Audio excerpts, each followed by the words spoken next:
నా పేరు డాక్టర్ సుబ్బారావు చాగంటి. నేను ఇండో యూకే అవియా క్లినిక్స్‌లో interventional musculoskeletal radiologist, interventional pain management and sports medicine స్పెషలిస్ట్‌ని.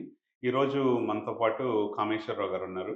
Kameswara Rao గారికి సివియర్ ఆస్టియో ఆర్థరైటిస్ ఆఫ్ నీ ఉండటం వల్ల చాలా ఇబ్బంది పడుతూ ఉన్నారు. కానీ ఆపరేషన్‌కి సుముఖంగా లేరు. సో, దీంతో మనం వేరియస్ ట్రీట్మెంట్ ఆప్షన్స్‌ని ఎక్స్‌ప్లోర్ చేసి తనకి పీఆర్‌పీ ఇంజెక్షన్ మరియు radio frequency ablation of genicular nerves చేయడం జరిగింది. ఇప్పుడు ఆర్ఎఫ్ఐ చేసిన తర్వాత ఇది 2 మంత్స్ అయింది ఇప్పుడు రఫ్‌గా. సో, కామేశ్వరరావు గారు ఎలా ఉన్నారో తెలుసుకుందాం. కామేశ్వరరావు గారు చెప్పండండి ఎలా ఉన్నారు? చేయించక ముందు చాలా బాధపడ్డాను కాళ్ళ నొప్పులతో. హ్మ్. చేయించుకున్న తర్వాత ఈ 2 నెలలు బాగుంది. హ్మ్. హ్మ్. ఇదివరకు నడక కొద్దిగా స్లోగా నడిచేవాడిని. హ్మ్. అలాంటిది ఇప్పుడు దాని మీద ఇప్పుడు నడక కొద్దిగా స్పీడ్‌గా నడవగలుగుతున్నాను. నడవగలుగుతున్నారు. హ్మ్. కొద్దిగా నొప్పిగా ఉన్నా గానీ, హ్మ్. కానీ నడక మాత్రం హ్మ్. స్పీడ్ వస్తోంది. హ్మ్. నడిచాను.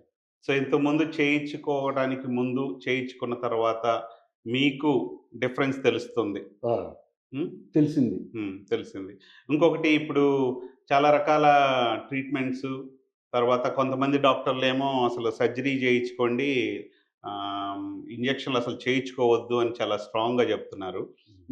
మీరు నా దగ్గరకొచ్చినప్పుడు మీకున్న ఆర్థరైటిస్ దృష్ట్యా ఫస్ట్ ఆపరేషన్ సజెస్ట్ చేశాను. హ్మ్. కానీ మీరు ఆపరేషన్ చేయించుకోవడానికి సుముఖంగా చూపించలేదు. చూపించలేదు. ఆ! అందుకని చెప్పేసి మనం ఏం ట్రీట్మెంట్ ఆప్షన్స్ ఉన్నాయో నేను క్లియర్‌గా ఎక్స్‌ప్లెయిన్ చేసి ఇది చేయడం జరిగింది. అవును.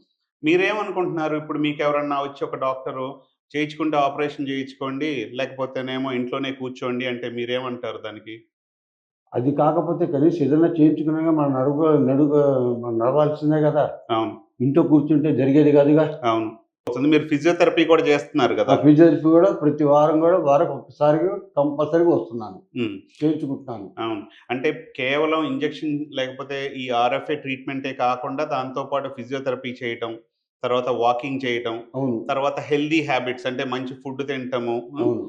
ఇవన్నీ గూడా మోకాలు నొప్పి తగ్గించడానికి జరిగేది. ఉపయోగపడతాయి. దోహదపడ్డాయి. దోహదపడతాయి. మీకైతే ఇప్పుడు మీ వయసు వాళ్ళెవరన్నా వచ్చేసి హ్మ్. ఇలాగ ఇబ్బందిగా ఉంది అనంటే, మీరు చేసుకున్న ట్రీట్మెంట్‌ని చేయించుకోవడానికి వాళ్ళకి హ్మ్. ఏం జెప్తారు? ఏమని చెప్తారు వాళ్ళకి? నేను చేయించుకోముందు చాలా వరకు బాధపడ్డాను. హ్మ్. అయితే నాకు కీళ్ళ మార్పిడి ఆపరేషన్ మీద ఇష్టం లేక ఈ ట్రీట్మెంట్ చేయించుకున్నాను. హ్మ్. చాలా బాగుంది. హ్మ్. ఎందుకు కీళ్ళ మార్పిడి ఆపరేషన్ మీద మీకిష్టం లేదు? అంటే ఒకవేళ అది సక్సెస్ అవ్వచ్చు, సక్సెస్ అవ్వకపోవచ్చు. హ్మ్. చిప్ప తీసిన తర్వాత హ్మ్. మళ్ళా గనక ఫెయిల్యూర్ అయిందనుకో, హ్మ్. ఇదనుకో చేయించుకుంటాం. ఒకేళ ఫెయిల్యూర్ అయినా, అవ్వకపోయినా మన చెప్పు ఉంటుంది. మన నడక మనం నడుస్తాం. అవును. అవును. అదైతే అట్టా కాదు. ఇప్పుడు చాలామంది డాక్టర్‌లేమంటున్నారంటే, ఇట్లాంటి ఈ క్లినిక్స్ పెట్టి దోచుకుంటున్నారు పేషెంట్స్‌ని.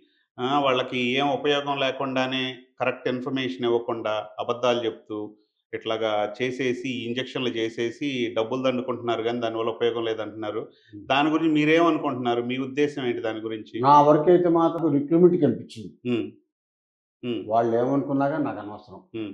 ఇక్కడ మీకు అన్ని విషయాల గురించి పూర్తిగా చెప్పిన తర్వాతే ఇంజెక్షన్ చేసారా? లేతే అవును. రాగానే ఇంజెక్షన్ అని లేదు. చెప్పేసామా? మీరు అన్ని వివరంగా మా అబ్బాయితో వివరంగా మాట్లాడి, ఈ రకంగా ఉంటుంది, ఈ రకంగా ఉంటుంది అన్నీ మాట్లాడిన తర్వాతే మా అబ్బాయి, నేను ఓకే అన్న తర్వాతే మీరు ఈ ట్రీట్మెంట్ దిగారు. హ్మ్. హ్మ్. సో, ఓవరాల్‌గా మీరు హ్యాపీ. మీకు